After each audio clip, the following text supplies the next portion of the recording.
দেশময় সাথী ভাই বোন বন্ধুরা আমার, আপনারা সকলেই জানেন, দেখেন, বুঝেন, শুনেছেন, বর্তমান ডক্টর ইউনূস সাহেব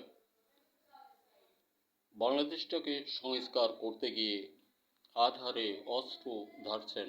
কারণ আমাদের আচরণ বোধ করি তিনার প্রতি সন্তোষজনক না। যেমন ধরুন, একজন বাবা সন্ততিদেরকে নিয়ে সুন্দরের পথে অগ্রগতি বাড়াতে চেষ্টা করেন, আর ওই টাইমে বা ওই সময়ে যদি কোনো সন্ততি বিপদগামী হয়, ওই বাবার সুন্দরত্বকে না মেনে নিয়ে অন্যদিকে হাত বাড়াতে যায়, তখন ওই বাবা বেদনায় কাঁদেন। বোধ করি তদ্রূপ ডক্টর ইউনূস সাহেব দেশের এই দুর্ব্যবহারের কারণে, এই জাতির অত্যাচারজনিত আচরণের বিষয়ে বা কারণে তিনি অস্ত্র ধারছেন, আর এই দেশের হতদরিদ্র মানুষগুলোকে শান্তির পথে আনার জন্য নয়, শুধু সমগ্র জাতিকে সুখ শান্তি সহকারে স্বাধীনভাবে বসবাস করার জন্য, উন্নত শিরে রাখার জন্য ওনার প্রচেষ্টা।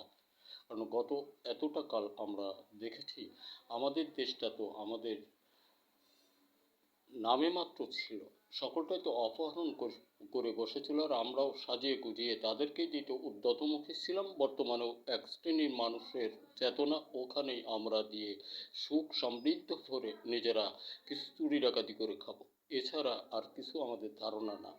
এই ধারণাগুলো আমরা পরিহার করি, দেশ ও জাতিকে ভালোবাসি, দেশটাকে সংস্কারের জন্য ডক্টর ইউনূস সাহেবকে সকলেই সহযোগ দেয়। আর দেশের সকল শ্রেণীর ছেলেমেয়েদের প্রতি আমার আন্তরিক অভিনন্দন। তোমরা কোনো রাজনীতির সঙ্গে যোগ রেখো না, নিজের জীবনটাকে সুন্দর করে সরচিত লেখার মতো তৈরি, আবিষ্কার, গবেষণার দিকে, প্রযুক্তির দিকে অগ্রসর হও, এবং দেশের সকল শ্রেণীর কৃষক ভাই বোন বন্ধুরা, আপনারা আমরা সকলেই মিলে আমাদের ফসল উৎপাদন থেকে দূরে যাব না। রাসূল করিম সাল্লাল্লাহু আলাইহি সাল্লাম বলেছিলেন, মুসলমান সমাজকে বোধ করি কথাটা কেন্দ্র করে, যে তোমরা বিদ্যা অর্জনে গেলে, বিশ্বের কোনো বাইরের দেশে গেলে চীন দেশে গিয়েও। বন্ধুরা আমার, সকল কিছু স্মরণ রেখে ডক্টর ইউনূস সাহেবকে আমরা সকলেই নিশ্চয়তা করে সহযোগ দিই দেশটাকে সংস্কার করার জন্য। আর হুঁশিয়ার দেশের ছেলেমেয়েরা, কোনো রাজনীতির অঙ্গনে নিজেদেরকে না জানানোটাই অতি উত্তম। আমরা চাই লেখাপড়া করব, সাথে প্রযুক্তির দিকে অগ্রগতি বাড়াই।